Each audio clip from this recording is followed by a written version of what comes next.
This video out of the vault, we're going to take a look at some tight turn or smaller area change direction videos. So the first video we have here is Pete Quenneville, who spent this past season playing for the Rapid City Rush and the East Coast. And then the second clip is actually going to be a follow-up with James Hamblin clips from the Medicine Hat Tigers. So the one thing we want to really focus on when we watch these tight turn videos, again, I'll just kind of let you watch the whole sequence once. Essentially, this video is what we would consider a 5-10-5 or a pro agility type test. So it's 5 meters to the orange line that you can see on the screen right here where that back foot is getting to, and then 10 meters back to the far pylon, and then 5 meters back to the middle. So if we take a look at what we're seeing here, the one thing that we really focus on with our athletes is the idea of maintaining a really tight turn. So what you'll notice here with this video is it actually almost looks like a hybrid between a stop and a turn. So by the time he gets to the bottom of this pylon, we've actually seen almost come to a complete stop here. The one thing I really like about this picture, I know he almost got tripped up by the pylon there, but the one thing I like about this picture is the entry into the pylon is fairly tight. We're maybe giving away 3 or 4 feet of ice. And then as he comes around, it puts him in a position where he's loaded. Shoulders are nice and square. Eyes are pointing down ice. Knees over toe. And right away, as soon as he gets around that pylon, he's in a position to take that first step out. If you remember the crossover start video, the one thing we talked about with that crossover start was having the athlete try and stay nice and low and create a really horizontal movement out of the start. And again, same thing here. You can see it's a really small pop-up. But again, he kind of maintains that nice low main position through the whole sequence.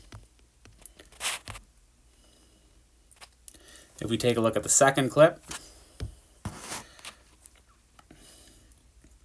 again, now just the same idea, turning on the backhand.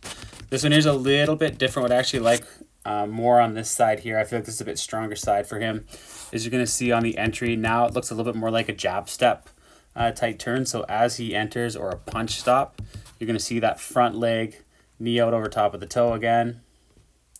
We're going to see that skate open up and put himself in a position to do a little bit of a stop off of that front foot. As he comes around, again, knees over toe through this whole section. Gets to the bottom of the pylon, loads up. And then again, that good explosive first step out. If we kind of go back here, you're going to see same thing. Really good body lean. Good extension on the under push. Up on the toe. And then into the stride. So just bring him back here again. One thing we can really benefit on this, and our guys at our camps will hear us say this all the time, we want to kind of keep the tight turn. So part of now, this is a very hard, quick change of direction. It's really hard to defend against. Simply if you can keep the defender guessing, or the defender in a position where they're not able to react to how hard you can punch the ice on this turn, it makes it substantially harder for them to follow or mimic that change of direction that you're creating. If we take a look at the second clip, again, and this is the James Hamblin clip that I had talked about earlier. We're going to see similar in terms of the testing that we looked at. So that 5-10-5 is still the same space. What you're going to see now is you're going to see a more distinct jab step. So as he comes in here, you're going to really notice the left leg opens up, a hard punch to the ice, knees over toe. As he comes around, again, same thing, knees still over toe. As you get to the bottom of the turn, the crossover happens right away. Again, stays nice and low on the crossover, eyes are up, sticks down ice. The one thing that you're going to see between these two is, and again, there's a few different ways to look at this. On this one here, there's not a complete stop at the bottom of this. There's a small maintaining of speed. Again, each situation can be a little bit different depending on what you're trying to accomplish off of this quick change of direction or this quick tight turn. Typically, I do want to see the speed come off a little bit, just in order to allow that tight turn to stay a lot tighter. So for example, if an athlete comes in and they swing out and then swing back in that type of pattern, yes, they're going to maintain a lot of speed. But what they've maintained in speed, they've given up in time and space.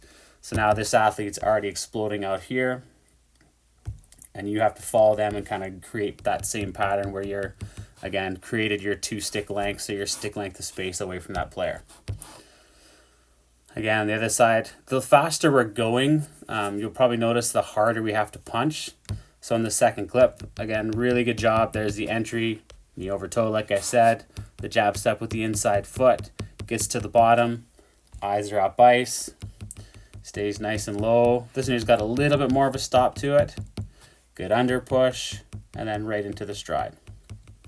So if you look at the far side, I know it's a little bit hard to see on this picture, but what you're going to see is as he comes in with the extra speed, that punch has to be a little bit more aggressive in order to maintain that tightness through the turn.